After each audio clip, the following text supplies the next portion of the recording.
नमः। ॐ शान्ति शान्ति शान्तिः। ॐ भद्रं कर्णेभिः शृणुयामदेवाः। भद्रं पश्येमाक्षभिर्यजत्राः।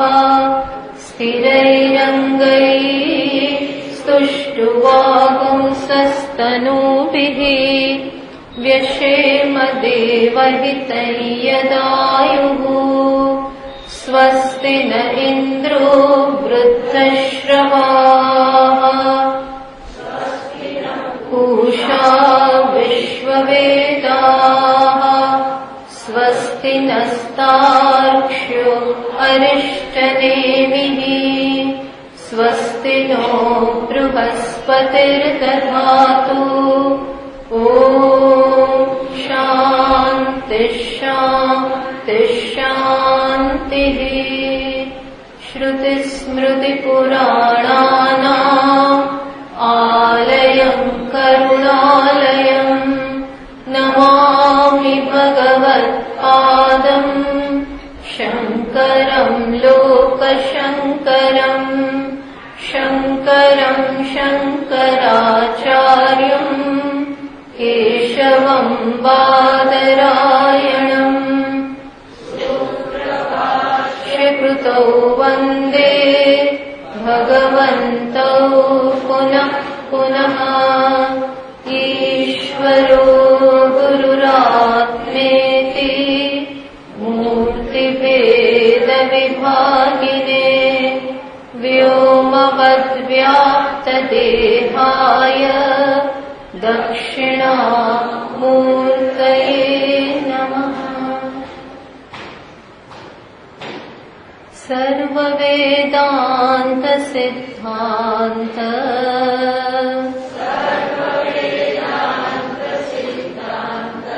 गोचरं तमगोचरम्। गोविन्दं परमानन्दम्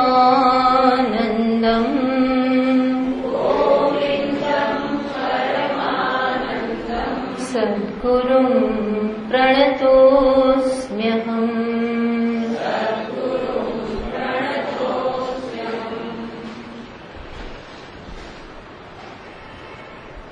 हाँ 21वां श्लोक थे। तद्वैराग्यं जुगुप्साया दर्शनश्रवणादिभिः देहादिब्रह्मपर्यन्ते ह्यनित्ये भोग्यवस्तुनि विरज्य विषयभ्रातात्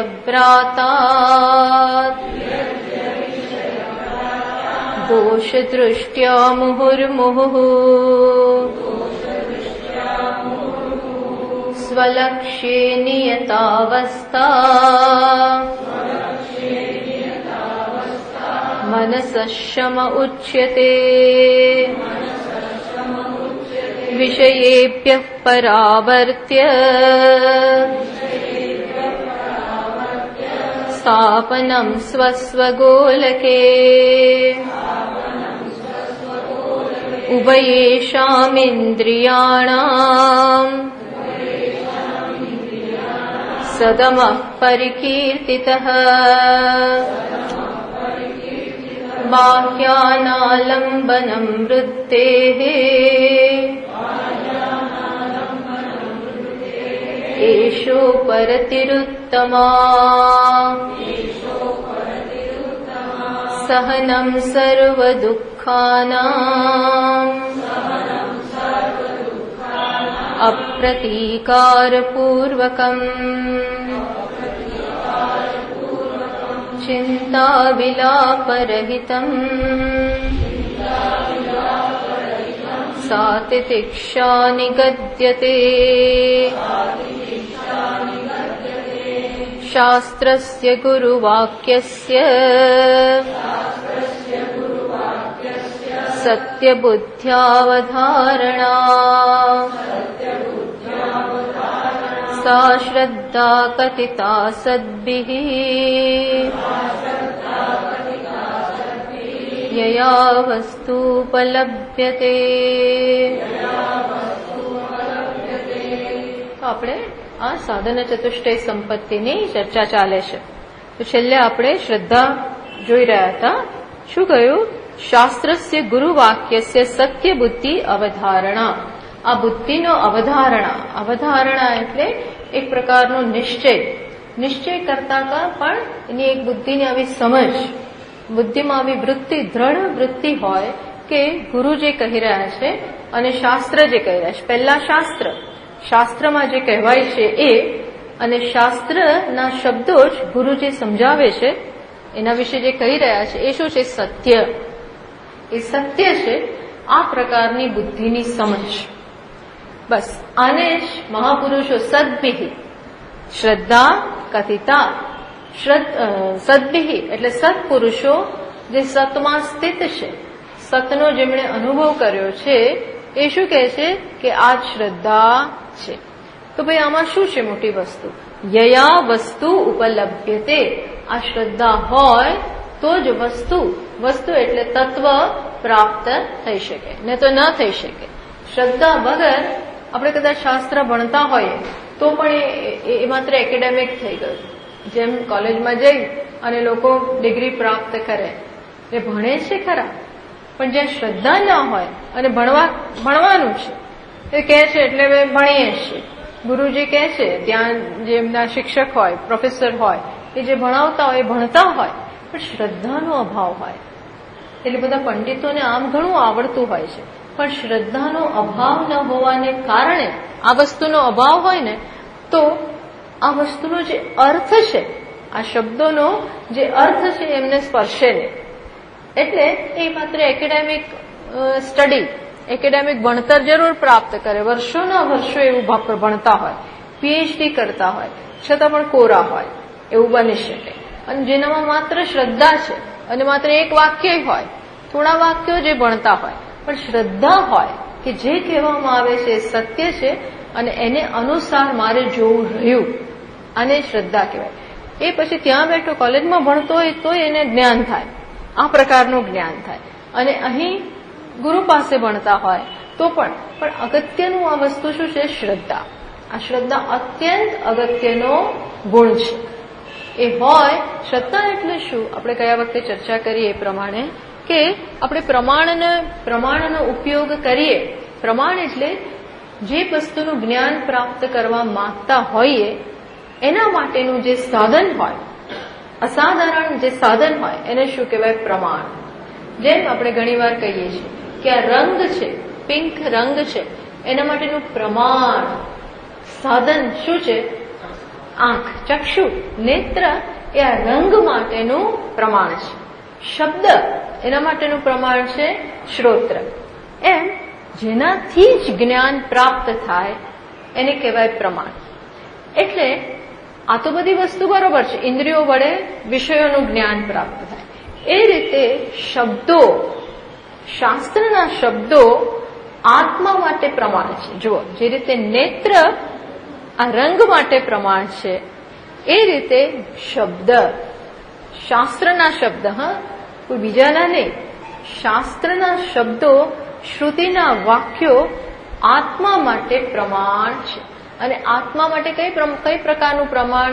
એવું પ્રમાણ નહીં, જ્ઞાપકમ નતુ કારકમ, એવું પ્રમાણ નહીં કે શાસ્ત્રના વાક્યો આત્મા છે એમ કહે છે માટે છે, એવું નહીં. એમાં પ્રમાણ નથી. આત્માના હોવાપણામાં અથવા આત્મા છે એના માટે શાસ્ત્ર પ્રમાણ નથી. વિચારજો, સમજજો હું શું કહું છું.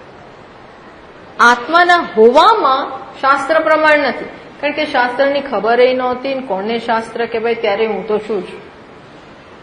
અત્યારે પણ કેટલાય લોકો હોય જેને શાસ્ત્ર શું છે એ જ ખબર નથી, ઉપનિષદ શું છે એ ખબર નથી, ભગવદ્ ગીતા શું છે એ ના ખબર હોય. શક્ય છે. તો પણ આત્મા નથી એવું છે? એ તો છે જ, હું છું. અર્થાત આત્મા હું માટે પ્રમાણ એ દ્રષ્ટિએ એના અસ્તિત્વ માટે કોણ પ્રમાણ છે? હું છું. એ રીતે હું જ પ્રમાણ છું કે હું છું એ મને કોઈ ના કહી શકે. મિત્ર ના કહી શકે, પત્ની ના કહી શકે, પતિએ ના કહી શકે. હું માટે પ્રમાણ કોણ? હું જ. હું જ પ્રમાણ. હું છું કે નહીં એ તમે કહી શકો, હું સાંભળું છું કે નહીં એ તમે કહી શકો, પણ હું છું કે નહીં એ તો કોણ કહી શકે? હું જ કહી શકું. હું છું એ તો મને જ ખબર હોય. એટલે એના હોવાપણામાં આત્માના હોવા માટે કોણ પ્રમાણ છે? આત્મા છે. પણ આત્મા શું છે, કેવો છે, શું એનું સ્વરૂપ છે, એના માટે કોણ પ્રમાણ છે? એ હું નથી પ્રમાણ. હું પ્રમાણ બની શકું ક્યારે? મને ખબર પડે પછી. આપણને ખબર પડી ગયા પછી કોઈક ભણાવે ગુરુ કે શાસ્ત્ર, પછી આપણે કહી શકીએ કે હું બ્રહ્મ છું. ત્યાં સુધી હું હોવા માટે પ્રમાણ.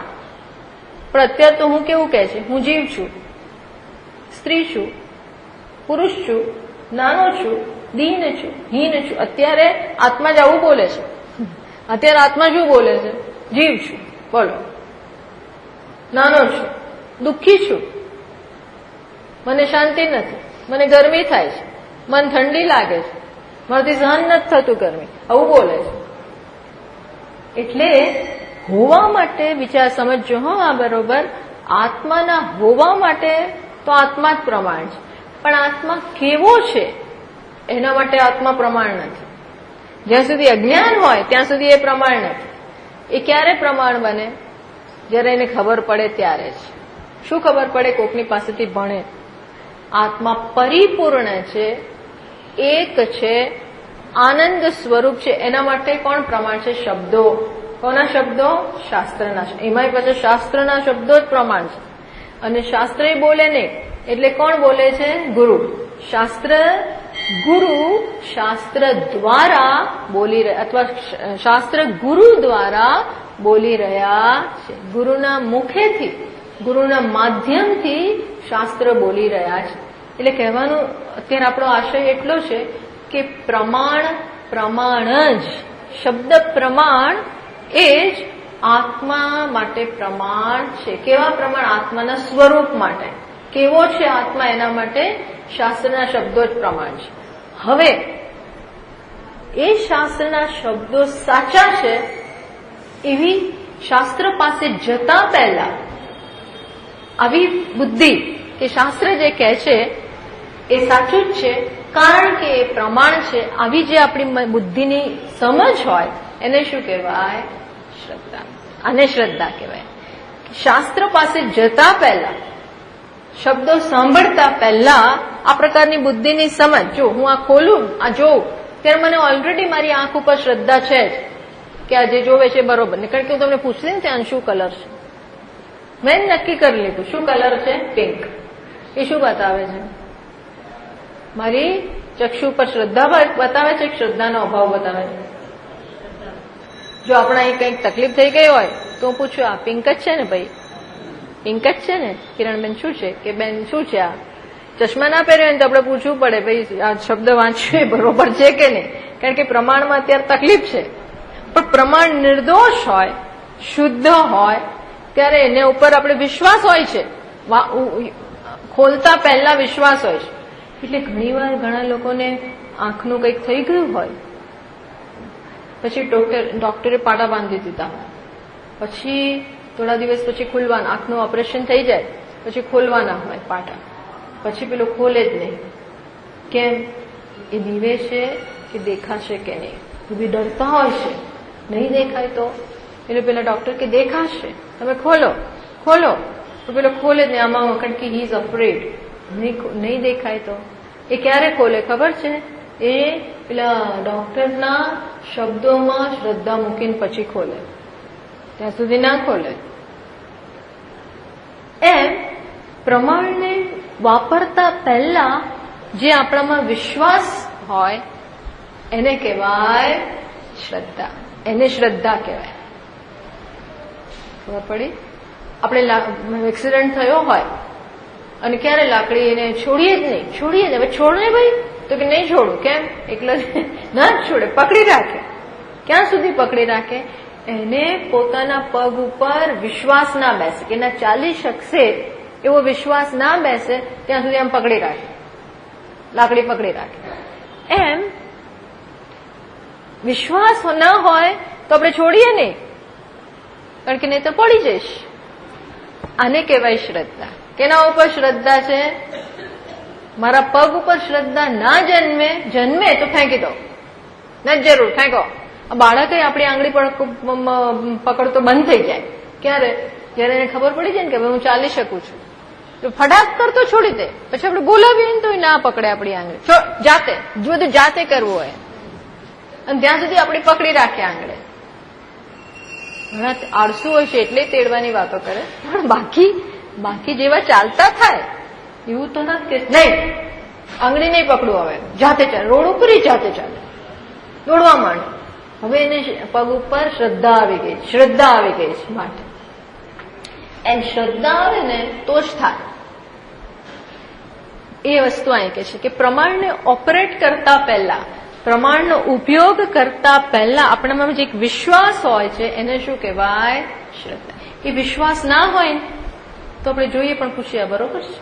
બહુ વખત પછી આંખો ખોલતા હોય તો પૂછ્યા દેખાય છે ગ્રે કલર જ છે ને, પીલું જ છે ને, જોઈ લે તો કલર શું છે. અહીંયા આવતું હતું આપણે જો તો કલર કયો છે. એટલે દુકાનમાં જઈએ ને, દુકાનમાં કેટલી લાઇટોમાં આપણને એવો કલરો એવા દેખાય ને, એટલે આપણે એકબીજા એને પૂછીએ આ બરોબર છે ને, બધું પૂછીએ. કારણ કે પેલા લોકો 50 લાઇટ કરીને આપણને છેતરતા હોય છે. એટલે આપણે બહાર જઈએ, અંદર જઈએ, બધું જાત જાતનું કરીએ, મેચિંગ લેવું હોય બધું જોઈએ પછી જ લઈએ. કેમ? કે આપણને બહાર નીકળીને સાડી જોડે મેચ નહીં થાય. એટલે પૂછીએ આજ બરોબર છે ને, જોઈ લેતો તું. મારામાં અભાવ હોય તો હું બીજાને પૂછું, પણ એ તેનાથી નક્કી કરે, એ એના આંખોથી જ નક્કી કરે. આંખો જ છેવડે પર પ્રમાણ બને. એમ આટલું જ કહેવાનું છે કે પ્રમાણને વાપરતા પહેલા, જે વસ્તુ માટે જે હોય પ્રમાણ, એને વાપરતા પહેલા આપણા મગજમાં જે એક વિશ્વાસ, એક આત્મવિશ્વાસ, કોન્ફિડન્સ હોય છે, એને શું કહેવાય? શ્રદ્ધા. એ હોય ને તો આપણે જ્ઞાન પ્રાપ્ત કરીશું. તો પછી ગુરુ કહે છે એમ જોઈએ, આગળ વધીએ. અને નહીતર શી ખબર શું કહે, જવા દો, માનવામાં આવે એવું જ નથી. ત્યારે આપણને આપણી બુદ્ધિમાં શ્રદ્ધા હોય છે, એનામાં શ્રદ્ધા હોતી નથી. આ છે બહુ અગત્યનો ગુણ છે. બીજા બધામાં શ્રદ્ધા જોઈએ એનાથી વિશેષ ઘણી શ્રદ્ધા આ જ્ઞાનમાં જોઈએ, કારણ કે વિષય જ અતિન્દ્રિય છે, અતિન્દ્રિય વિષય છે. પણ એક વસ્તુ છે, અતિન્દ્રિય વિષય છે છતાં પણ અપરોક્ષ છે. ઇન્દ્રિયોનો વિષય નથી, પણ આ એવો વિષય છે જેમાં ઇન્દ્રિયોની જરૂર નથી. મેં તમને વાત કરેલી કે આ શબ્દો જેમાં બોલાય કે તરત વિષય હાજર હોવાને કારણે આપણને જ્ઞાન થાય. બાકી શબ્દોથી જ્ઞાન ના, તમે સમજો, શબ્દોથી જ્ઞાન ના થાય. શબ્દોથી અહીં એટલા માટે જ્ઞાન થાય છે કારણ કે વિષય કેવો છે? વિષય, હું તમને કહું કે આ લાડુ ગળ્યો છે, તો શબ્દોથી કેવી રીતે ખબર પડે? તો ચાખું તો જ ખબર પડે. પણ અહીં શબ્દોથી જ્ઞાન થાય છે. કેમ થાય છે? એટલા માટે કે વિષય હાજર જ છે. એટલે શબ્દો ઉપર હું વિશ્વાસ મૂકું, જુઓ, શબ્દો ઉપર વિશ્વાસ મૂકું અને પછી જો જેમ કહેવામાં આવે છે કે આ શરીર નહીં, મન નહીં, બુદ્ધિ નહીં, પ્રાણ નહીં, બસ એ શબ્દો ઉપર જેમ કહેવામાં આવે છે એમ આગળ વધતો જાઉં. શરીર હું નથી તો શરીરને બાજુમાં મૂકો, પ્રાણ હું નથી તો પ્રાણનો ત્યાગ કરો, ઇન્દ્રિયોનો મીન્સ નિષેધ કરો. અને પછી ગુરુ કહે છે કે પછી જે વધે છે તત્વ એ તું છે, તો આપણે સમજી શકીએ. પણ પહેલા એ કહે છે એમ કરવું પડે. આપણે આગ્રહ રાખીએ, હું તો શરીર છું જ, ઇન્દ્રિયો હું છું જ, તો નહીં. આ બધું ક્યારે કરી શકીએ? જ્યારે પૂર્ણ શ્રદ્ધા હોય, તો જ એના શબ્દ પ્રમાણે આપણે આગળ વધીએ, નહીંતર ન વધીએ. અને પછી શબ્દો જ્ઞાન કરાવી શકે છે. કેમ? કારણ કે વિષય ત્યાં જ છે. જેવી રીતે મેં પહેલા એકવાર કહેલું ને કે કેવી રીતે શબ્દ પ્રમાણ બને છે. વિષય ત્યાં છે માટે જ પ્રમાણ બને છે. એક વખત સ્વામીજી મહારાજ, પૂજ્ય સ્વામીજી, દિલ્હીથી ના મદ્રાસથી એટલે કે ચેન્નાઈથી દિલ્હી જતા હતા સ્વામી દયાનંદજી મહારાજ. ચેન્નાઈથી દિલ્હીની ફ્લાઇટ પકડેલી. તો શું થયું કે રસ્તામાં એમની બાજુમાં કોઈ ફોરેનથી અમેરિકાથી કોઈ સાધક આવેલો અને એમણે એ બાજુમાં જ બેઠો, એમની સ્વામીજીની બાજુમાં જ બેઠો. પછી વાતો થઈ, ક્યાંથી આવો છો અને શું છે ને કાંઈ કેમ આવ્યા છો? તો કે હું સ્વામી દયાનંદાને મળવા આવ્યો છું. સ્વામી દયાનંદાને મળવા આવ્યો છું એટલે કે એમ સ્વામીજી કઈ બોલતા જ નથી. પછી તરત કે જો એનું એડ્રેસ આ છે, એને એમ કે એ પણ દિલ્હી જાય છે ને, આમ સાધુઓ બધા એકબીજાને ઓળખતા હોય એટલે પૂછ કે છે કે પુરાની જાળી ઋષિકેશ આવું, એટલે એડ્રેસ આપ્યું. એટલે સ્વામીજી કે મને થયું કે પેલા હું ચૂપ રહું, પણ પછી કે એ તો એની ચીટિંગ થઈ કહેવાય. એટલે કે મેં કીધું, પેલા એ પૂછ્યું કે ઓળખો છો તમે બાય એની ચાન્સ આ વ્યક્તિને ઓળખો છો સ્વામી દયાનંદાને? એટલે સ્વામીજી શું કહે, સ્વામી દયાનંદોહમ, અહમ સ્વામી દયાનંદ. હવે આ શબ્દોએ તરત જ્ઞાન કરાવ્યું. કેમ? કારણ કે સામે જ બેઠા હતા, સામે જ બેઠા છે એટલે શબ્દો સ્વામી દયાનંદોહમ, આ શબ્દોએ જ્ઞાન કરાવ્યું. કેમ? કારણ કે ત્યાં છે. એ રીતે શબ્દો પ્રમાણ બને છે. એટલે અહીં કહેવામાં આવે ત્વમ બ્રહ્માસી, અરે તત્વમસી, ત્વમ બ્રહ્માસી એવું કહેવામાં આવે કે તું બ્રહ્મ છો. ત્યારે જો આપણે માનીએ તો પેલું બધું કાઢતા જઈએ તો આપણે સમજી શકીએ, ઓ હું જ બ્રહ્મ છું. આપણે પેલા સાથે આટલું બધું કામ કરીએ તો ખબર પડે કે ઓ આત્મા નિર્ગુણ છે, નિરાકાર છે, આનંદ સ્વરૂપ છે અને એવું જ કહી રહ્યા છે, માટે આત્મા બ્રહ્મ છે. પણ આટલી યાત્રા કરવા માટે શું જોઈએ? શ્રદ્ધા. શ્રદ્ધા જોઈએ, નહીતર ના કરીએ. એટલા માટે શ્રદ્ધા બહુ જ અગત્યનો ગુણ છે, અગત્યમાં અગત્યનો ગુણ છે. આમ બહુ જાજી બુદ્ધિ ના હોય તો ચાલે, પણ શ્રદ્ધા હોવી અત્યંત, તો જ તમે આગળ વધી શકો, નહીતર આગળ ના વધી શકો. એટલે એ વાત કરી. હવે આપણે સમાધાનમ એતાદૃશ શ્રદ્ધાવતઃ એવ સમાધાનમ સમ્યક સિદ્ધ્યતિ ઇતિ તદ અનંતરમ સમાધાનમ નિરૂપયતિ. એતાદૃશ શ્રદ્ધાવત એવ, જેનામાં આ શ્રદ્ધા છે એનામાં જ પછી સમાધાન આવે. સમાધાન એટલે મનનું સમાધાન થઈ ગયું. મન સારી રીતે બધા પ્રશ્નોમાંથી, બધા સંશયમાંથી, બધા આકર્ષણમાંથી, બહિર્મુક્તામાંથી, આ બધામાંથી મુક્ત થઈ જાય. સમાધાન એટલે શું ખરેખર ખબર છે? સમાધિ. સમાધાન એટલે સમાધિ. બસ હવે આત્મામાં સ્થિત થઈ જાય, કારણ કે બધું પતી ગયું. હવે જે કહે છે બરોબર જ છે. હવે વૈરાગ્ય પતી ગયો, વિવેક પતી ગયું, દમા બમા બધું પતી ગયું. એટલે હવે મનને ક્યાંય બહાર આકર્ષણ, બહાર જવાનું કે પ્રશ્ન જ નથી. અને શ્રદ્ધા છે એટલે શું થાય? મન બિચારું શું કરે? જે વિષય છે, આત્મા ધ્યેયનો વિષય છે, એમાં જઈને બેસી જાય. આને કહેવાય સમાધાન. અને શું કહેવાય?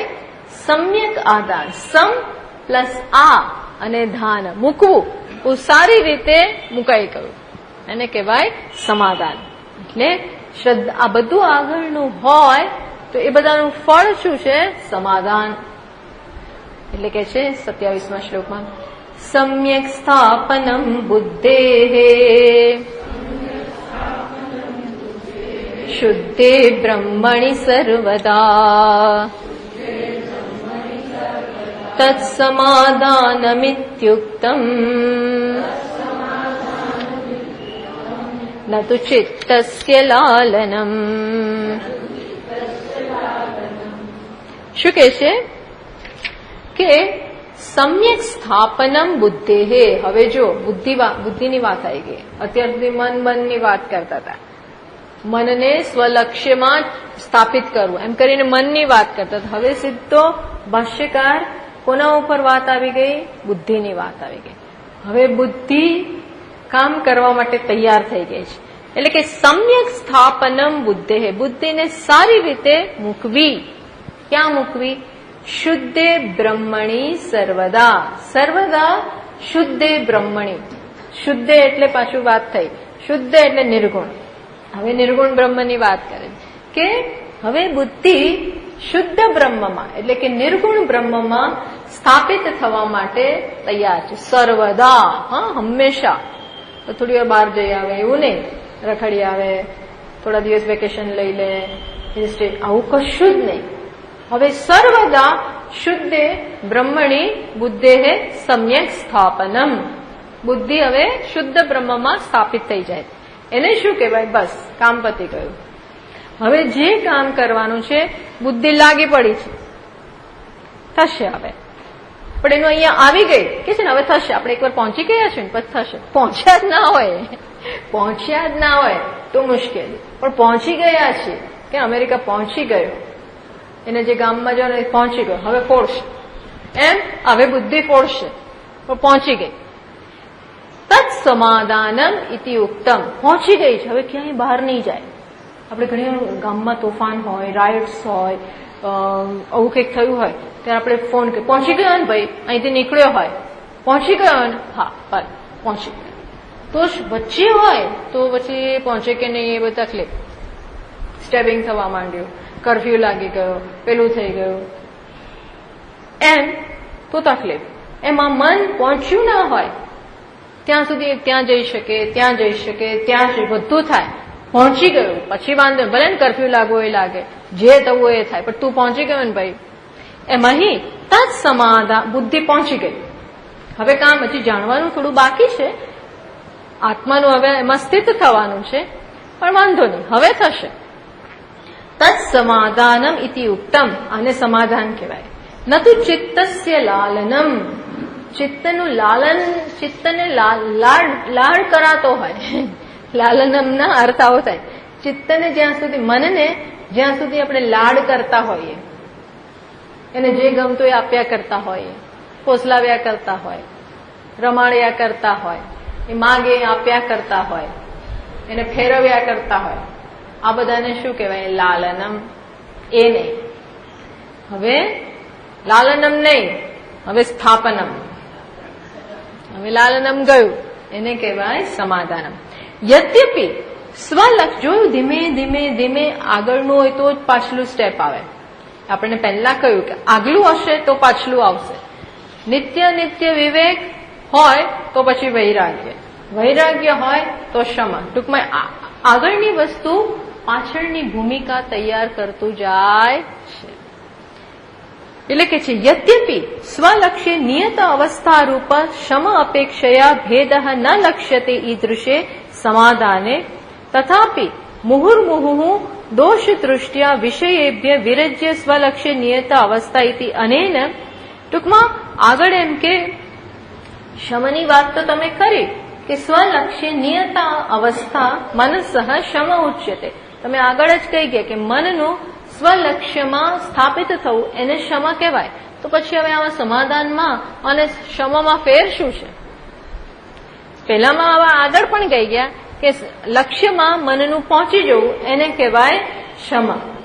પણ એ કેવી રીતે કર્યું હતું? તો ભેદ આમાં ને એમાં ભેદ શું થયો? અહીં પણ બુદ્ધિ લક્ષ્યમાં સ્થાપિત થઈ ગઈ અને ત્યાંય મનનું સ્વલક્ષ્યમાં સ્થાપિત થવું. તો એ બંનેમાં ભેદ શું થયો? તો કે ભેદ છે. પેલું મહાપરાણે આવ્યું હતું, પેલું મન મુહુર્મુહુ દોષ દૃષ્ટ્યા વિષય વિરજ્ય. ત્યાં આપણે કહ્યું કે વિષયોમાં રહેલા દોષ, વિષયોના ચિંતનથી શું શું ગુમાવવાનું છે મનને આખો વખત સમજાવ્યા કરીએ, કેટલું એને કયા કરીએ, ત્યારે માંડ માંડ માંડ માંડ હાથમાં આવે, પાછું ભાગી જાય, પાછું ભાગી જાય, પાછું ભાગી જાય. એટલે ભગવાને કહ્યું ને, જે જે કારણથી મન ભાગી જાય તે કારણથી એને પાછું લાવ. અર્થાત ભગવાન સ્વીકારે છે કે મન ભાગી જાય છે, હજી એનામાં સમજ ના જન્મી હોય, પ્રેમ ના જન્મ્યો હોય આત્મા માટે, ત્યાં સુધી ભાગી જાય છે. યતો યતો નિશ્ચરતી. આ બધામાં શું હતું કે ક્ષમામાં ક્ષમાવસ્થાયામ પ્રયત્ન વિશેષ અપેક્ષતે. ક્ષમની જયારે અવસ્થા હતી, આગલો સ્ટેપ જયારે હતો ત્યારે શું હતો? બહુ પ્રયત્ન, વિશેષ પ્રયત્નની અપેક્ષા હતી, કારણ કે મન બહુ ચંચળ હતું. હવે એ સ્ટેપ ક્રોસ થઈ ગયો, એ અવસ્થા પતી ગઈ છે. બાળક નાનું હોય ને ત્યારે ભણાવવામાં આપણો દમ નીકળી જાય, કારણ કે એને ભણવામાં શું જમાડતા દમ નીકળી જાય. જયારે બાળક નાનું હોય ને ત્યારે બેસીને જમે ને એમ ના જમે. આ તો રસોડામાં દોડતું દોડતું જાય, પણ ત્યાંથી દોડતું દોડતું બહાર જતું રહે, ત્યાંથી દોડતું દોડતું ડ્રોઈંગ રૂમમાં જાય, ટીવી રૂમમાં જાય. આ બધા એટલે મમ્મી શું કરે, ઘણી લોકો બિચારી દોડે, દાળ ભાત રોટલી બધું આમ બોર્ડ ભેગું કરે, રોટલીમાં બધું ભેગું લે બેટા એટલે પાછળ પાછળ દોડે ચારે બાજુ. પેલા આવું હતું. શમની અવસ્થામાં મન ભાગતું હતું, લઈ આવીએ, જમાડીએ, પોસલાવીએ, આ બધું પોસલાવાનું ચાલતું હતું, આ બધું ચાલતું હતું. વિશેષ પ્રયત્નની આવશ્યકતા હતી. જો બહાર ના જવાય, બાવો આવે, પેલું થાય, કૂતરું આવ્યું, જો ભસે છે, જાત જાતના એને ડરાવીએ. ક્યારેક કંઈક જમી લઈશ ને તો આમ કરીશ, સંજય ગાર્ડનમાં લઈ જઈશ, મોલમાં લઈ જઈશ, ફલા કેટલી વાર સમજાવીએ, મારીએ, ફોસલાવીએ, 1000 વસ્તુ કરીએ. એમ પહેલાની અવસ્થામાં મન જોડે આવું કરવું પડતું હતું. હવે સ્ટેપ ગયો, હવે મન સીધું થઈ ગયું છે, એટલે હવે બુદ્ધિ શબ્દ વાપરી દીધો. જ્યાં સુધી મનમાં જે સંકલ્પ વિકલ્પ ચાલતા હોય, આમ આમ આમ પેલું આપણે ઘોડિયું હોય ને, ઘોડિયું આમ કરીએ એટલે ત્યાં જાય, અહીં જાય, ત્યાં જાય, આમ બે બાજુ જાય. ઘોડિયામાં તમે જોજો રોકિંગ, થોડી વાર ત્યાં, પછી આમ, પછી આમ, પછી આમ. એમાં મન શું છે, નક્કી કરે બસ હવે તો ભણવું જ છે, પછી પાછું કઈ વાંધો નહીં, પાછું સંકલ્પ વિકલ્પ, આ એનો સ્વભાવ છે. એટલે ત્યાં સુધી સ્થિર ના થઈ શકે. જ્યાં સુધી આ ચાલતું હોય ને ત્યાં સુધી સ્થિરતા ના આવે. હવે તો ઘોડિયું છોડાવવું જ છે, પણ છોડાવી દે પછી પલંગ પર સુવાડે ને સુઈ જાય, પછી હલવાની જરૂર ના પડે એને. એમ જ્યાં સુધી આ અવસ્થા હતી ત્યાં સુધી એને ક્ષમા કર્યું. હવે કેવી અવસ્થા છે, સ્થિર થઈ ગયો. સંકલ્પ વિકલ્પ નહીં, જાય આવે એવું નહીં, તો બહુ ભારે પડી જાય. હવે બુદ્ધિમાં નિશ્ચય જન્મી ચૂક્યો છે. નહીં આજ કે પેલું આવવા જવાનું બંધ થઈ ગયું. આવવા જવાનું બંધ, ત્યાં સુધી પેલું નક્કી ના કર્યું ને કોને પરણવું, તો બધું આ જો છોકરી પેલી જોવે, બધું કેટલુંય કર્યા કરે. પછી નક્કી થઈ જાય ને બસ પતી ગયું, પછી એને જ એની સાથે જ ફરવા જાય કે જે પણ હોય. એમ બુદ્ધિની નિશ્ચયાત્મિકા અધ્યવસાયાત્મિકા બુદ્ધિ, નિશ્ચય જન્મી ચૂક્યો. ભગવાને કહ્યું ને વ્યવસાયાત્મિકા બુદ્ધિ એકા ઇહ કુરુ નંદન. વ્યવસાયાત્મિકા એટલે બુદ્ધિનો વ્યવસાય, બસ મારે આત્મા જ જોઈએ છે, જાણવું છે, ગુરુના વાક્યોને સાંભળવા છે, બસ જે કહે છે એ જોવું છે, કહે છે એ સમજવું છે. હવે બુદ્ધિ પાસે કોઈ આડાઅવડા ટાઈમ નથી, આડાઅવડા રસ્તા બંધ થઈ ગયા, સ્થિર થઈ જવું. આને શું કહેવાય, સમાધાન. હવે વારંવાર કેવું ને સીધો બેસ, એવું કેવું ના પડે, એની જાતે જ સીધી થઈ ગઈ હોય. આ શું છે, બહુ પ્રયત્નનું પરિણામ. કે છે ને પહેલા માતાઓ કે પહેલા બહુ ભણાવવો પડતો હતો, આવે ને એટલે મારે ભણાવો, એને જોડે લઈને બેસવું પડે, એને કેવું પડે. હવે કેવું નથી પડતું. હવે શું કે હવે મારે કેવું નથી પડતું, જાતે ભણી લઈએ અને બીજાને ભણાવે. બોલો, હવે આ થયું છે સમાધાન. એટલે હવે જાતે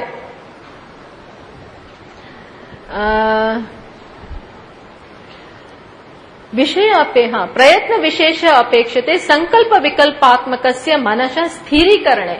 મનને પહેલા સ્થિર કરવામાં તકલીફ હતી, પણ હવે અતઃ એવ અત્ર અધ્યવસાયાત્મિકાયા બુદ્ધેઃ શુદ્ધે બ્રહ્મણી સમ્યક સ્થાપનમ સર્વદા. હવે સતત એના મનમાં એક જ ચાલતું હોય, બ્રહ્મ શું છે, આ હું બ્રહ્મ છું એટલે શું, હું દેહ નથી એટલે શું. વિચાર કરે, ઓ મારામાં આ વિચાર આવ્યો, હું બ્રહ્મ હોઉં તો મારે શરીર સાથે કોઈ સંબંધ નથી, પ્રાણ સાથે કોઈ સંબંધ નથી. તો હું સાથે જે વૃત્તિ આવે છે એ અન્યને લગતી જ છે, દેહને લગતી હોય આપણે ભારતીય આપણી જાતને ઓળખી આવે છે એટલે એવા વિચારો હોય. આત્મા ભારતીય નથી, ભારત દેશનો નથી, કઈ આત્મા સ્ત્રી નથી, આત્મા કોઈનો પુત્ર નથી, પુત્રી. એટલે તમે જોજો એકો એક વિચાર સાથે કાં તો દેશ હોય, બધું જ ભેગું હોય. આ બધાને કાઢતા જઈએ, આ નહીં, આ નહીં, આ નહીં, આ નહીં. આ શું છે? સર્વદા. હવે પ્રેમથી, સ્નેહથી બસ આને ગમે છે.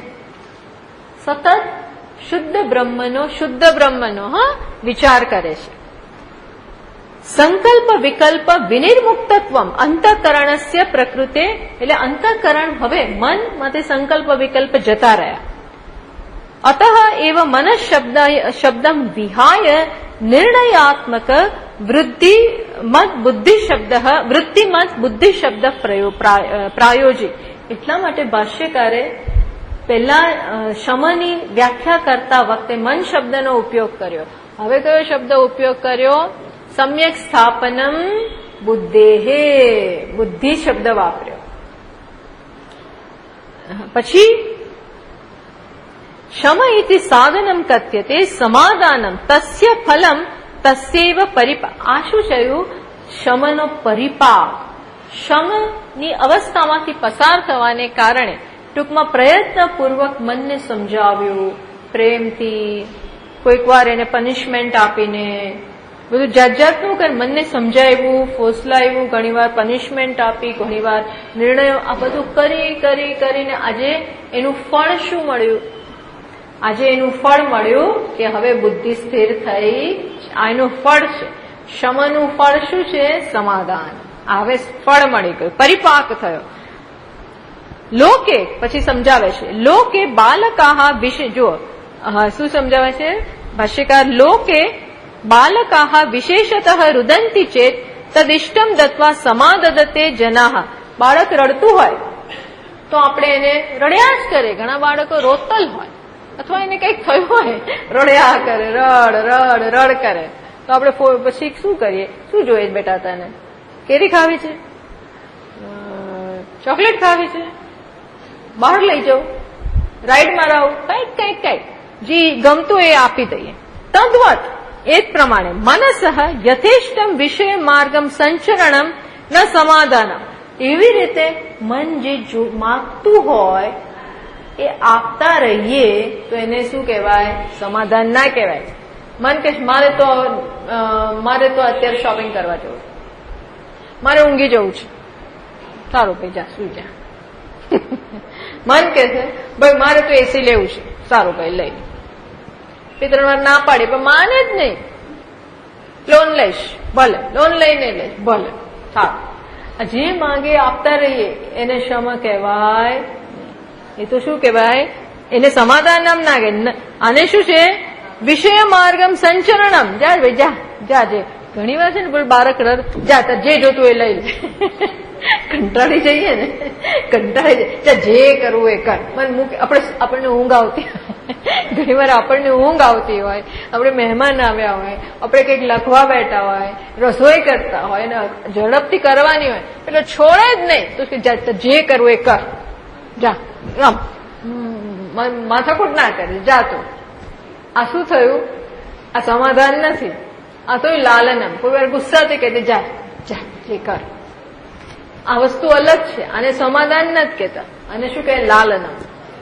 આને લાલનમ કહે. જા. ઘણી વાર મા બાપ હાથે કરીને ચડાવતા, હાથે કરીને એટલે ચડાવે, પોતે મોડા આવે પારધી પણ પેલાને ચડાવે. જો લાવ્યો છું તારા માટે આ બધું બગાડવાની વાતો છે. આ બધું શું છે? બગાડવાની વાતો છે. મન એમાં અહીંયા પણ મનને જે જોતું એ આપ્યા કરે એટલે મન બગડી જાય. જીદ કરે, જીદે ચડી ગયો. આપણે જીદે ચડી ગયો છે. માનશે નહીં હવે. પછી ધીમે ધીમે વધતું જાય. પછી ધમ પછાડા કરે. પછી શું કરે? Throwing tantrums. એટલે શું થાય? સુઈ જાય, હાથ પગ હલાવે, જાતનું કઈ બૂમો પાડે. ઘણા છોકરાઓ કેવું કરતા હોય છે ને, હું કરે આવું બધું. મને આવી ટેવ છે, મને આવું કરે. જે જોઈતું હોય એ લઈને રહે. આપણે ખબર નથી પડતી. આપણે આવા બાળકો હોય છીએ ઘણા વાર, આવું હોય છે. જોવું હવે સમજાવે ને તો એ સમજે જ નહીં. ના ના ના 1000 વાર થાય ને એટલે પછી આપણે છોડી દઈએ, પ્રયત્ન જ છોડી દઈએ. આ બધું સમાધાન નથી, આ સમાધાનનો અભાવ છે, લાલનમ છે. એટલે ભાષ્યકાર કહ્યું આ લાલનમ નહીં, સમાધાનમ જોઈએ. એટલે યોગ વાસિષ્ઠમાં વશિષ્ઠ મુનિ શું કે છે? રામજીને શું કે છે? શુભાશુભાભ્યામ, બહુ સરસ છે. શુભાશુભાભ્યામ માર્ગાભ્યામ વહંતી વાસના સરિત. આપણી વાસના રૂપી નદી, ટૂંકમાં મનમાં વાસનાઓ છે, ઈચ્છાઓ છે, વૃત્તિઓ છે. આ મન રૂપી નદી કયા બે કિનારે વહેતી હોય છે? બે કિનારે વહે. કયા? શુભ અશુભાભ્યામ.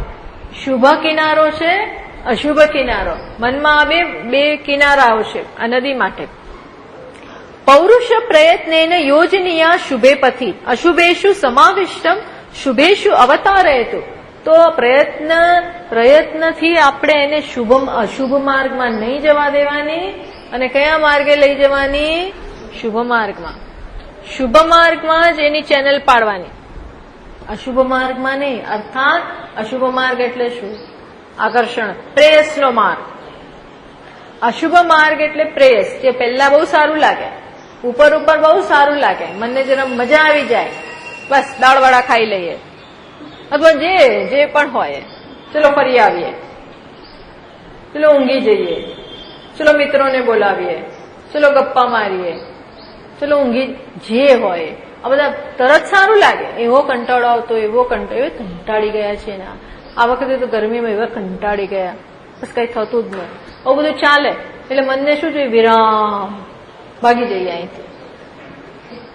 મનને આખો વિરામ જ જોઈતો હોય. મનને કશું કરવું જ નથી, જરાક કઈક તકલીફ પડે એટલે. આ બધું શું છે ખબર છે? અશુભ માર્ગ, પ્રેયસ માર્ગ, પ્રેયસનો માર્ગ. એના પ્રેયસનો માર્ગ આમ સારો લાગે, તકલીફ ગઈ, એસી કરી દીધું એટલે તકલીફ ગઈ. પણ પછી જેવા બહાર નીકળીએ અને કામ બગડી ગયું અથવા પાવર ગયો, પછી ખબર પડી જાય. શરૂઆતમાં એવું સારું લાગે, પછી એટલું ખરાબ લાગે અને હાડકા ઉપર અસર થાય. આ તો એક સાદું દ્રષ્ટાંત છે, મને બધા બીજું સૂચતું નથી એટલે હું કહું છું. જયારે શ્રેયસનો માર્ગ કેવો છે? પહેલા બહુ તકલીફ પડે. સ્વામીજી, તમારે આશ્રમમાં એસી નથી? ભાઈ તો આશ્રમમાં શું કરવાનું જઈએ? જો એસીમાં જ રહેવું હતું તો પછી આશ્રમ જવાનું શું છે? ઘરમાં રહેતા જ ને. પણ એનાથી એક શક્તિ વધે છે, આત્મબળ વધે. પછી બહાર નીકળે, અંદર નીકળે, બધું સરખું ને સરખું. અંદર જાવ તોય સરખું, બહાર જાવ તોય સરખું, નીચે સરખું, ઉપર સરખું, ચારે બાજુ. એટલે ભાગવતમાં શું કે છે? ભાગવતમાં ભગવાન કે છે કે વાનપ્રસ્થે કે બધાએ કઈ પ્રકારની તપશ્ચર્યા કરવાની? તો કે ગરમીમાં અગ્નિ તપાવીને વચ્ચે ઉભા રહેવાનું. ભગવાન આવી વિચિત્ર નહીં, આવી વાતો કડક, એકદમ કડક. શું કે ગરમીમાં આવું કરીને વચ્ચે ઉભા રહેવાનું અને જપ કરવાનું. ઠંડીમાં શું કરવાનું? ઠંડા પાણીમાં વચ્ચે ઉભા રહેવાનું. અને ચોમાસામાં શું કરવાનું? સાંબેલા જેવો વરસાદ પડતો હોય, મુશળધાર વાગે, આ વરસાદ બહુ વાગતો હોય છે, એવો વરસાદ પડતો હોય ત્યારે ત્યાં ઉભા રહો. બોલો હવે એની જાતે બધું થતું હોય તો એની જાતે આપણે આ તપસ્યા સમજી લેવાની, એની જાતે થાય છે. અર્થાત કહેવાનું શું છે? લાલનમ નહીં, પણ ન તો ચિત્તસ્ય લાલનમ નહીં. લાલનમ એટલે ચડાવી દે ને. ઘણી માણસો મા બાપ બાળકોને ચડાવી મારે, શિક્ષકો ચડાવી મારે. ચડાવવાનું નહીં, થોડી ડિસિપ્લિન.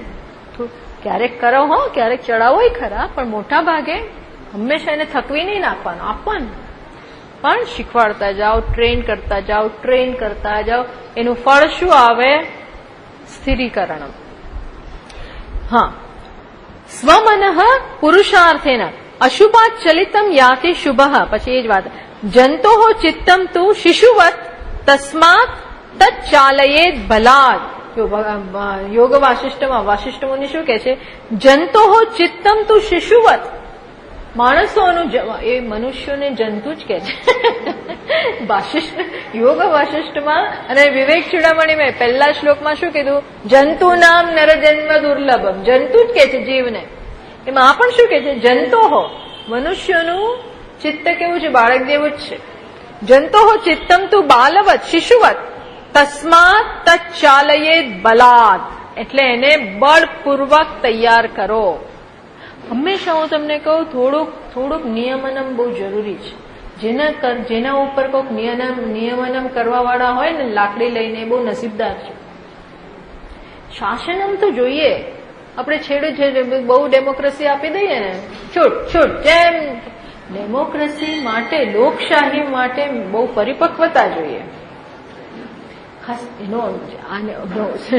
લોકશાહીનો વિરોધ નથી કરતી, પણ છૂટ ત્યારે જ અપાય જ્યારે આપણે બુદ્ધિપૂર્વક આપણા જીવનનું નિયમનમ કરવા માટે સમર્થ હોઈએ. એ ના હોય ને તો આપણામાં એ તાકાત ના હોય, આપણામાં આળસ હોય, આપણામાં પ્રમાદ હોય, આપણામાં શિસ્ત ના, આ બધું ના હોય ને તો આપણને આપેલી છૂટ આપણને જ બગાડનારી છે. એના કરતા કોઈક હોય, ઉઠી જા, બેસી જા, 8 થી 9 આ કરવાનું, 9 થી 10 આ કરવાનું, 10 થી આ, પછી કઈ છૂટ જ નથી. એ વગર જમવાનું જ નહીં મળે. જે કરવું એ કર, નહીં મળે જમવાનું. બધું બરોબર પ્રમાણથી જ બધું થાય. એટલે જીવનમાં શાસન જોઈએ. શાસન એટલે કોઈ કહેનારું હોય ને બહુ સારું છે. કહેનારું બહુ સારો હોવો જોઈએ. પછી એમ નહીં કે આપણો લાભ લે, એવું નહીં. પણ જીવનમાં એવું કોઈ કહેનારો, એટલે આપણા શાસ્ત્રમાં ગુરુ જે હોય, ગુરુને જઈને પૂછો. એટલા માટે કે છે એને નિયમનમ કરો. શિશુ જેવું જ છે. સમતા સ્વાંત્વનેન આશુ ન દ્રાગિતિ શનૈ શનૈ. હા, એ પછી આટલી છૂટ આપે છે બિચારા. શું કે છે, સમતા સાંત્વનેન આશુ ન દ્રાગિતિ શનૈ. કે બહુ જ વધારે પડતો કડક નિયમ ના કરો, ધીરે ધીરે, પણ એને તૈયાર તો કરવું જ. પૌરુષેણ પ્રયત્નેન લાલયે ચિત્ત બાલકમ. પ્રયત્નથી પૌરુષ, આપણામાંથી પૌરુષનું આવાહન કરવાનું, એ શક્તિનું એક નિશ્ચય નહીં, થશે જ, કરીશ જ, ઉઠીશ જ, જઈશ જ. ગમે સમય નથી, કેવી રીતે કરીએ સ્વામીજી? સમય જ નથી અમારો તો સમય કાઢવો હોય તો બધો નીકળે. સમય કાઢવો હોય ને તો આપણે બધી મેનેજમેન્ટો કરીએ, બધું કરીએ. વહેલા ઉઠીએ, પછી કરીએ, વચ્ચેના સમયમાં દોડતા કરી નાખીએ, બધું 1000 વસ્તુ કરીએ. મેનેજમેન્ટ આવડે છે કરતા, આપણને બધી મેનેજમેન્ટ આવડે કરતા. મહેમાન આવ્યો હોય તો કેવા આપણે, આજ તમને ટિફિન નહીં ભર દઉં, એવું નથી કહેતા. બધું મેનેજ કરીએ. એને બ્રેકફાસ્ટ આપીએ, મહેમાનોને બહાર લઈ જઈએ, એની જોડે બેસીએ, અને સાથે છોકરાઓનું ટિફિન ભરી દઈએ, બધું કરી દઈએ. મેનેજમેન્ટ. એમાં અહીં પણ શું કે છે, પૌરુષેણ પ્રયત્નેન લાલયે ચિત્ત. બાળકરૂપી ચિત્તને પ્રયત્નપૂર્વક તમે તૈયાર કરો. લાડકોડ હવે છોડો. ઇતિ વાશિષ્ઠ રીત્યા ચાલનમ લાલનમ વા સમાધિ સાધનત્વેન પૂર્વમ અપક્ષ્યતે. આ શમ પછીની આ સ્થિતિ છે. ચાલનમ લાલનમ વા સમાધિ સાધનત્વેન પૂર્વમ અપેક્ષતે. આ સમાધિનો સ્ટેપ ગયો પછીનું આ સ્ટેપ છે. ન તો ફલીભૂત સમાધાન અવસ્થાયામ તદ અભ્યાસમ વિનાપી સમાધિ સંપાદન કાલે કૃત પ્રયત્નનૈવ ક્ષીણ બાહ્ય વાસનસ્ય મનસઃ સગુણાત પ્રચ્યાવન માત્રસ્ય નિગુણે સ્થાપયિતુમ અપેક્ષિત. આ બધું કર્યા વગર સગુણમાંથી, ટૂંકમાં રૂપ રંગમાંથી મન સીધું શુદ્ધ બ્રહ્મણી સ્થાપિત થઈ જાય એ શક્ય છે. હવે શુદ્ધ બ્રહ્મનો વિચાર કરવાનો છે. નિર્ગુણમાં તો હજી કંઈક આલંબન હતું, હવે એક પણ આલંબન રહ્યું નથી. એટલે એ વાત કરી. હવે શું કે છે એતાદૃશમ ટૂંકમાં સમાધાન, એટલે આત્મામાં બુદ્ધિ હવે આત્મામાં સ્થાપિત થઈ ગઈ. હવે શું છે? માત્ર શ્રવણ કરે, મનન કરે, ધ્યાન કરે. અને આમાં કોઈ બળજબરી હવે નથી. હવે બળજબરીનો પીરિયડ જતો રહ્યો. બેઠા હોય, આનંદથી થતું હોય, કલાકો બેઠા હોય, એટલે લોકો હવે એકાંત થઈ શકે. આ બધા વગર એકાંતમાં જતા રહે ને તો બહુ તકલીફ. આ બધી સ્થિતિ આવ્યા વગર ઘણા લોકો એકાંતમાં ભાગી જાય. બસ હું જાઉં છું અઠવાડિયું, તો તમે શું કરશો ત્યાં? જે કરતા હોય ભલે એ જપ બપ કરે, એને શુદ્ધ બ્રહ્મણી ના કહેવાય સ્થાપના. એ ત્યાં જઈને જપ કરવાના હોય તો એ આ સમાધાન નથી. એ જપ કરવો વસ્તુ અલગ છે. એ તો તમે મનને કોઈક આલંબન આપો, લે આ નામ લે અને લીધા, એ વસ્તુ અલગ છે. ત્યાં જઈને પૂજા કરવી એ અલગ છે, ત્યાં જઈને પાઠ કરવા એ અલગ છે. પણ આ તો શું છે? હવે શુદ્ધ બ્રહ્મની સ્થાપના. હવે બીજું કઈ નથી, ઇવન વાંચવાનું નહીં. હવે આ બધું એ ગયું. હવે શું? વાંધો નહીં લેવું, પણ હવે શું છે? માત્ર આત્મવિચાર. હવે તો પેલી છીણી બધા મોટા મોટા હથિયારો જતા રહ્યા. પેલું કલાકાર જયારે ચિત્ર બનાવતો ત્યારે પહેલા મોટા મોટા વસ્તુ લે. હવે શું છે? આટલી નાની છીણી લીધી છે, નાની છીણી. બસ એને લઈ અને ભગવાનની આંખોને શેપ આપે, નાક બનાવે, હોઠ બનાવે. હવે ઝીણું ઝીણું કામ છે, ઝીણી માઇક્રો સર્જરી ચાલી રહી છે. હવે આત્મામાં પણ શું કરવાનું છે? હવે સૂક્ષ્મથી સૂક્ષ્મ વિચાર. એના માટે એકાંત જોઈએ. અને સૌથી વધારે અગત્યનું શું જોઈએ? બુદ્ધિ આ સ્થિતિએ પહોંચી છે કે આ કરી શકે પ્રેમથી. બળજબરીપૂર્વક નહીં તો થાય જ નહીં. પછી કે છે એતાદૃશમ સાધન ગણ મંડિતસ્ય એવ મુમુક્ષુત્વમ સંભવતી. આ બધું થયું હોય, આટલા સાધનો, તો જ હવે શું આવે? હવે કયું રહ્યું? મુમુક્ષુત્વ. તો જ મુમુક્ષુત્વ, તીવ્ર મુમુક્ષા એટલે શું? જાણવાની ઈચ્છા, બીજું કઈ જ નહીં. મુમુક્ષા એટલે જાણવાની ઈચ્છા. હવે બીજું કઈ રહ્યું નથી. ભગવાન પાસે બીજું કંઈક માગી લઉં તો કે નહીં, સકામ બધું જતું રહ્યું. એટલે ભગવાન કહ્યું ને, મારા 4 પ્રકારના ભક્તો છે. એમાં સૌથી પહેલો ભક્ત આર્થ, જયારે તકલીફમાં આવે ત્યારે મન ભજે. બીજો પગ છે જયારે એને કંઈક મેળવવું હોય ત્યારે ભગવાન સાથે જરા ડીલ કરે, ભગવાન સાથે કંઈક શું કરે? સોદો કરવો. તમે આટલું આપો, હું આટલું આપું. તમે આ કરો, હું એક નાળિયેર. પછી મોટું લઈ લે ને વધેરે એક નાળિયેર. માત્ર એક નાળિયેર વધેરે આવે, માત્ર એક તેલ ચડાવે, એવું નહીં. વ્યવસ્થિત સોદો કરવાનો. પછી ત્રીજો ભક્ત કેવો છે? જાણવા માંગે છે. હવે મારે કઈ જોઈતું નથી. નહીં તો શું થયું? આપણે ભગવાનને ભજો છો કે પેલી વસ્તુને ભજો છો તમે? ભગવાનનો ઉપયોગ તો હોય છે. એ બધું ગયું, એ બધો સંસાર જ છે. હવે શું છે? મુમુક્ષા, જિજ્ઞાસુ. હવે હું જાણવા માંગુ છું. લેવાનું બધું પતી ગયું. જે છે હું જાણવા માંગુ છું, અને કહેવાય મુમુક્ષા. અને કાલ જણાય તો કાલે, ત્યારે બસ જ્યારે સમય મળશે ત્યારે જાણીશું, એવું નહીં. હવે યુ ટેક ટાઈમ. હવે આ સમયને બરોબર તમારા સગંજામાં લો. સમય મળશે તો કરીશું, એવું નહીં. એને બરોબર ગળેથી પકડો અને બાંધો એમ. એટલે હવે આને કહેવાય મુમુક્ષા. એ ક્યારે થાય? એ કહે છે ન અસ્ય ઇતિ નાન્યસ્ય ઇદાની મુમુક્ષુત્વમ. એટલે એ ના હોય ત્યાં સુધી મુમુક્ષા જન્મતી નથી. એટલે કહે છે 28મા શ્લોકમાં, આટલા સ્ટેપમાંથી જે પસાર થયો છે એના માટે જ મુમુક્ષા છે, ન અન્યસ્ય, એના સિવાયના માટે નહીં. અહંકારાદિ દેહાંતાન બંધાન જ્ઞાન કલ્પિતાન સ્વસ્વરૂપાવબોધેન મોક્તુમિચ્છા મુમુક્ષુતા. જુઓ, આ મુમુક્ષુત્વની કંઈક વિલક્ષણ વ્યાખ્યા કરે છે. શું કહે છે?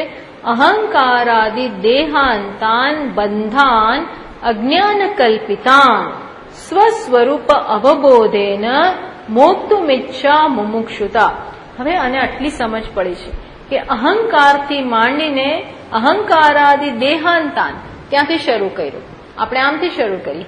દેહ, ઇન્દ્રિયો, પ્રાણ, મન, બુદ્ધિ, અહંકાર, આ બધું શું છે? અહીંથી આટલું બધું જેને હું માનું છું. બોલો, શરીરને હું માનું છું, ઇન્દ્રિયોને હું માનું છું, મારી આંખ, મારું શરીર, મને ભૂખ લાગી છે એટલે હું પ્રાણ છું. એનો અર્થ એવો થયો. મારું મન, મારી બુદ્ધિ, હું ફલાણો, હું ઢીકણો, આ શું છે?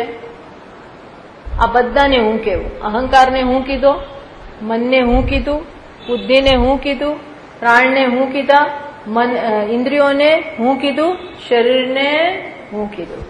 તો આ સમજ પડવી કે આટલું બધું જ અહંકાર, બુદ્ધિ, મન, પ્રાણ, ઇન્દ્રિયો, શરીર, આમાંનું એકેય હું નથી. આ બધું શું છે? બંધન છે. આ બંધન છે, મને બાંધે છે. એમની સાથે તાદાત્મ્ય કરાવડાવીને એમના જેટલો જ હું છું એવું મનાવડાવીને ભ્રમથી મને શું કરાવે? બંધનમાં મૂકે છે.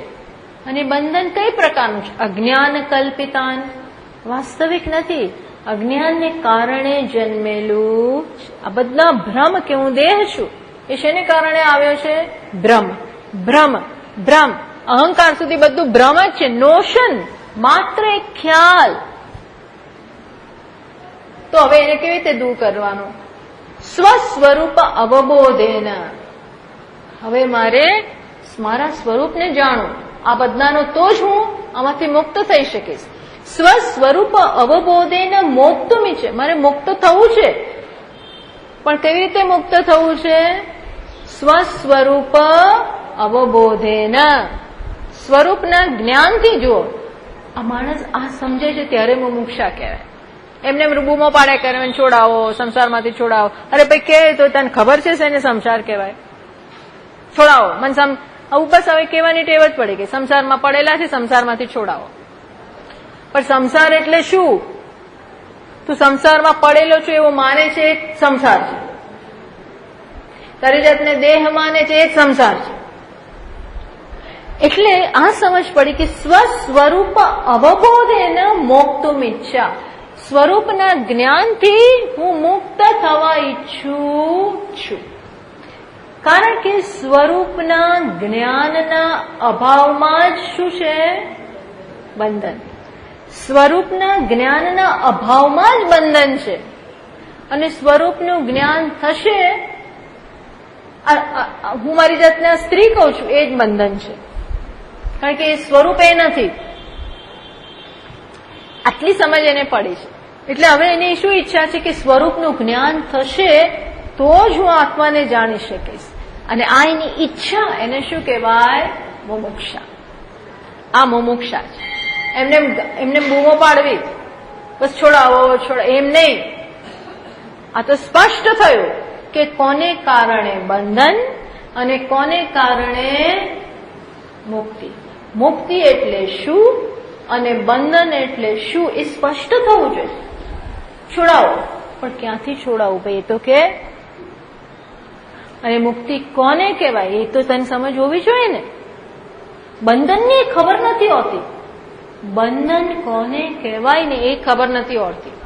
એને છોડાવો તો એને કઈ ખબર. એને જેને મુક્ત ના થવું હોય, જેને બંધનમાં આનંદ હોય, જેને એવું લાગતું જ ના હોય કે ભાઈ હું બંધનમાં છું, એને તમે કેમાંથી છોડાવો? ચાલ તને છોડાવો, પણ હું ક્યાં પકડાયેલો છે? હું બંધનમાં. એને તમે શું કરો? એને છોડાવાય એ નહીં. એને છોડાવાય એ તો તમને પકડીને લઈ જાય. એને છોડે જ્યાં છે ત્યાં રહેવા દો. આ ગમે તેને જઈને આ છોડાવવા ના જવાય. જેને સ્પષ્ટ થયું કે મને આમાંથી છોડાવો,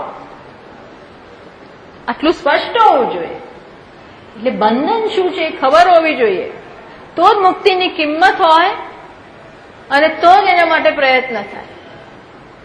કિંમત, અને કિંમત ક્યારે જણાય? જ્યારે એના અભાવમાં શું થાય છે એ ખબર હોય. એના અભાવમાં what is happening to me, આ શું મને થઈ રહ્યું છે, તો આપણે એમાંથી મુક્ત થવા ઈચ્છીએ. આને મુમુક્ષાની બહુ વિલક્ષણ વ્યાખ્યા કરે છે ભાષ્યકાર. સાદી વ્યાખ્યા નથી કરતા, છોડાવો છોડાવો એવું નહીં. શેમાંથી છોડાવો? અહંકારથી માંડીને દેહ સુધી બધા જ બંધન છે, બધા જ મારા વિશેની ખોટી સમજ છે. એ પ્રત્યેક ખોટી સમજમાંથી છોડાવો. કઈ રીતે છોડાવવું ભાઈ? તો કે સ્વસ્વરૂપ અવબોધ, મારું પોતાનું જે સ્વરૂપ છે એ બતાવો. અર્થાત એને ખ્યાલ આવ્યો છે કે જેને આ દેહ કહું છું એવું નથી, મન કહું છું એવું નથી. કંઈક સમજ આવી છે, ખ્યાલ આવ્યો? કંઈક એને સમજ પડી છે, ઝાંખી થઈ છે, કંઈક એને કહી શકાય તો એ સાંભળશે અને તો એને કિંમત હોય. એટલે આ મુમુક્ષા એ હવે બહુ સમજવાની જરૂર છે. જો આ મુમુક્ષા પછી આગળ કહેશે કે આ મુમુક્ષા જો તીવ્ર ના હોય તો એ પાછું કામ ના ચાલે. એ મુમુક્ષા કેવી હોવી જોઈએ? તીવ્ર. એટલે અંતઃકરણમ એતેષુ ચક્ષુરાદિષુ વર્ષમણી અહમિતિ અભિમાનેન તિષ્ઠતિ આભાસ તેજસા અહંકારસ્ય વિજ્ઞેય. અહંકાર કોને કહેવાય? અહીં ભાષ્યકાર કહે છે કે આ બધામાં આ જીવને, અથવા આ જીવ કોના કારણે આપણે કહેવાઈએ છીએ? આ દેહને કારણે, મનને કારણે આપણે કહીએ છીએ કે હું ફલાણો છું. એ શેને કારણે કહ્યું? મારું આ નામ છે, શેને કારણે? આ દેહનું એ નામ છે. માટે ટૂંકમાં આ અહંકારમાં અહમ ભાવ, આ દેહના રૂપી જે સંગાત, ઇન્દ્રિય પ્રાણનો જે સંગાત છે એમાં અહમ ભાવ, એને શું કહેવાય? અહંકાર. અંતઃકરણમાં પડતું પ્રતિબિંબ, એને શું કહેવાય? અહંકાર. અહંકારમાં જે પ્રતિબિંબ પડે છે આત્માનું, એને હું આત્મા માની લઉં છું. હું વિશેનો ખ્યાલ અત્યારે કેટલો છે? દેહ પૂરતો. હું એટલે દેહ પૂરતો. મન જેટલો. મારું મન ખરાબ છે, મારું મન તેજસ્વી છે, સુખી છે, દુઃખી છે, આ બધું કઈ ત્યારે શું છે? તું આ સારું સંગાત જેટલો છે એ પ્રમાણે તારી જાતને ઓળખે છે. આપણી ઓળખાણ આના પ્રમાણે માનવી, આ સંગાત પ્રમાણે માનવી, એને કહેવાય અહંકાર. એટલે અત્યારે આપણે આપણા વિશે કંઈ જાણતા નથી. એ જાણવું સ્વસ્વરૂપ અવબોધ, એમાં ક્યાંય અહંકારનો લેશ નહીં હોય કે વસ્તુ અલગ થઈ જાય. દ્રષ્ટા એટલે ત્યાં કહેશે દ્રષ્ટા દૃશ્ય વિવેકમાં કે આ દ્રષ્ટા તો આપણે કોઈ જોયો જ નથી. આપણે અહંકાર જોઈએ છીએ, મન જોઈએ છીએ, બુદ્ધિ જોઈએ છીએ, ઇન્દ્રિયો જોઈએ છીએ, શરીર જોઈએ છીએ. પેલાને જોયો જ નથી. એને જાણવો, આ બધાથી એને છૂટો પાડવો અને પછી એને જાણવો, એને શું કહેવાય? દ્રષ્ટાનું જ્ઞાન. એટલે હવે શેની ચર્ચા થશે? મુમુક્ષા. આવતા વખતે ઓમ પૂર્ણમદ પૂર્ણમિદં પૂર્ણાત પૂર્ણમુદચ્યતે પૂર્ણસ્ય પૂર્ણમાદાય પૂર્ણમેવાવશિષ્યતે. ઓમ શાંતિ શાંતિ શાંતિ. હરિ ઓમ શ્રી ગુરુભ્યો નમઃ. હરિ ઓમ.